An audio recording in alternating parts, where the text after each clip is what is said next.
Good day everyone. So welcome sa panibagong YouTube math tutorial natin. So today, ang di-discuss naman natin ay present value of the compound interest. Okay?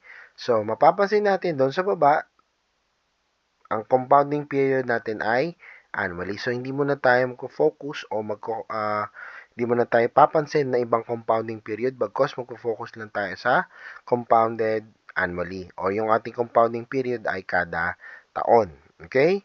Now, let's discuss the objectives. So first, we need to compute the present value in compound interest and solve problems involving compound interest. Okay? Next, present value at compound interest. So we need to discuss the formula under compound interest if you're gonna look for the value of the present value. So what's the formula? P is equal to F, quantity 1 plus R raised to negative T. So that would be the new formula, no? When it comes to present value. So magkaiba ang future value na formula at definitely magkaiba talaga sila ng formula ni present value. So hindi pwedeng magkaroon ng similarities yan or what do you call is pagkakapareha, no? So be careful, no, sa pagsusolve lalo kapag ito ay nasa compound interest na kasi minsan walang nakalagay doon kung ito ay present or future. So nasa atin 'yun kung paano natin paniniwalaan or paano natin iintindihin yung problem. At doon sa pag-intindi ng problem, you can distinguish na already if it is future or present yung given problem na binibigay sa atin ng mga teacher natin. So what are those values? So when we say P, that would be the present value, F will be the maturity or the future value, R will be the interest rate, and T is the term or the time in years. Okay? Now, let's discuss the first given.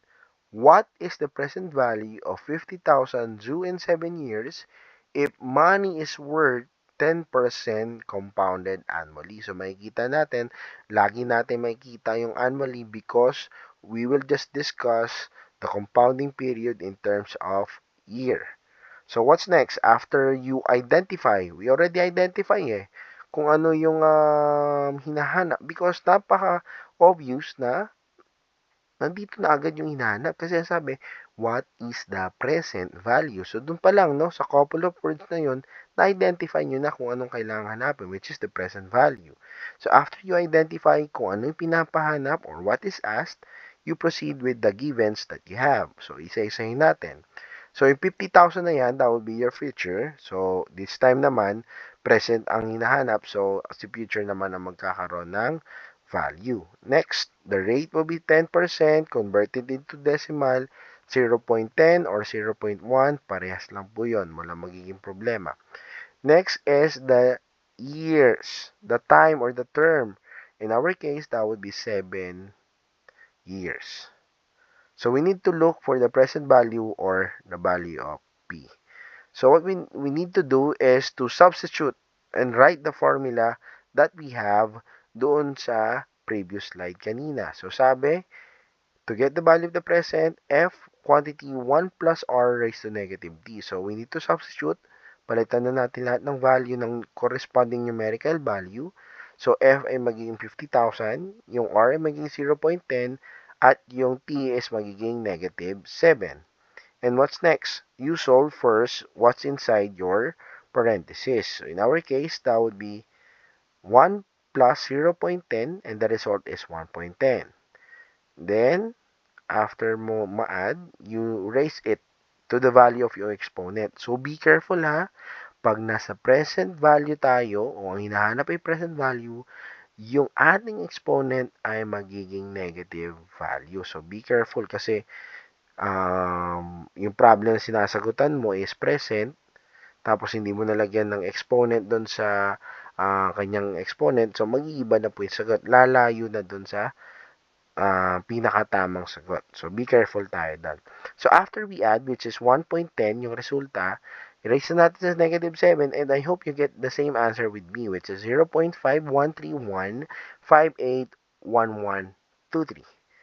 And then next, after you get the value of 1.10 raised to negative 7, you now multiply it to the value of 50,000. Bakit po multiply? Because of the parenthesis. So, every time na may gamit dyan, na kailangan pang i-multiply, which is our case, 50,000, i-multiply natin yon. Hindi po tayo dapat titigil hanggat hindi nauubos yung value doon sa ating problem. So, be careful na, huwag magmamadali. At ingat din po tayo sa plug in o paglalagay ng value doon sa calculator kasi mamali lang tayo ng lagay dyan, definitely, iba na rin yung mabibigay sa ating sagot. So, kindly press 50,000 multiply to the decimal number that we have, which is 0.5131581113. And I hope that you get the same answer, which is 25,657.905.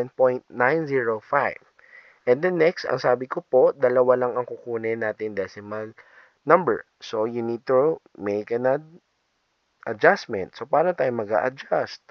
Tingnan natin yung dalawang decimal places natin. Ano po ang kasunod ng pangalawa? 5. So, kapag ang 5 po ba, kapag ang kasunod ay 5, obligado po ba tayo mag-add ng 1 sa pangalawang decimal place natin? Yes. So, the final answer would be 25,651.91. So, that is the present value of this example. Okay? So, again, pag nahirapan, pag nabilisan, pwedeng ibalik para mapanood ulit, no? Step by step lang tayo. Huwag magmamadali. So, pinapakita ko dito sa PowerPoint slide at kung ano-ano yung pagkakasunod-sunod kapag kayo naman ang gagawa ng sarili nyong solution para masagot yung given problem. Okay? Next example would be, how much money should a student place in a time deposit in a bank that pays 1.1% compounded annually so that he will have 200,000 after 6 years. How money should a student place in a time deposit? So, since wala tayong makikitang word dito na find the present value, dapat alam natin that this example is under present value. Paano natin malalaman? Because of the question mismo. How much money should a student place in a time deposit? So, tinatanong, magkano daw dapat yung nilagay ng estudyanteng, kung magkano yung nilagay na pera ng student sa bangko nang sa ganon, after a couple of years, makukuha niyo yung 200K. So, we are looking for the value of the present value kasi yung 200K na yan ay magiging pera niya lang yan after 6 years pa. So, hindi pa siya nangyayari. So, automatically, kapag hindi nangyari, future yon. So, yung 200K ay future. At ang nawawala ay present value. So, sana klaro, no? Because of the question, how much money should a student place? So, dun pa lang, alam natin na present na yung nawawala. So, the givens are F will be 200,000 and that's future.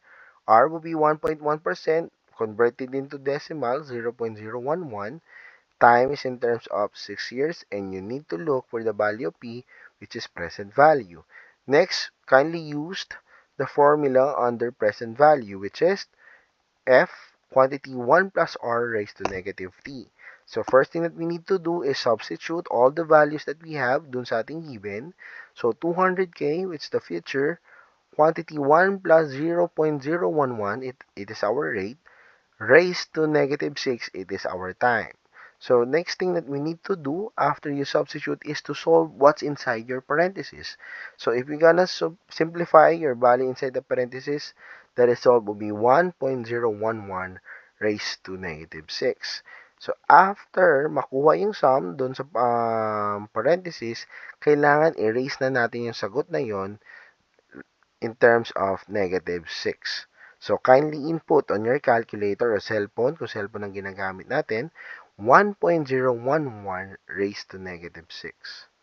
Again, kindly plug in, kindly type 1.011 raised to negative 6. And I hope you get the same answer with me, which is 0.9364682689.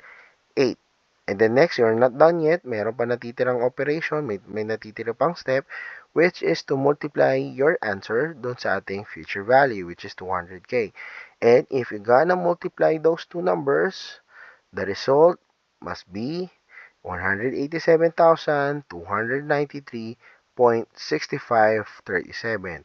And since nagawa na natin to kahapon, kagawa natin to kahapon, no? Doon sa pinag-aralan natin, na kapag magpo-finalize tayo ng answer, dapat 2 decimal places lang. At ang kasunod doon ay titingnan natin kung ito ba ay dapat lagyan ng plus 1 o hindi na dapat lagyan ng plus 1.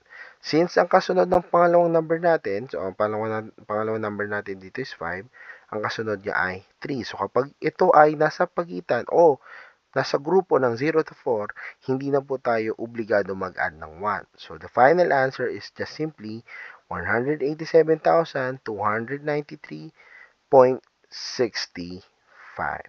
And that would be your final answer or the value of the present value of this given problem. So I hope malinaw na, no? Kung paano naman hanapin yung present value under the compound interest. Okay? So sana marami ulit tayong natutunan, no? So huwag kakalimutan mag-like, mag-share ng ating video at pindutin ang notification bell nang sa ganon sa lahat ng i-upload kong video ay updated kayo. Muli, this is Maturo. Thank you and God bless.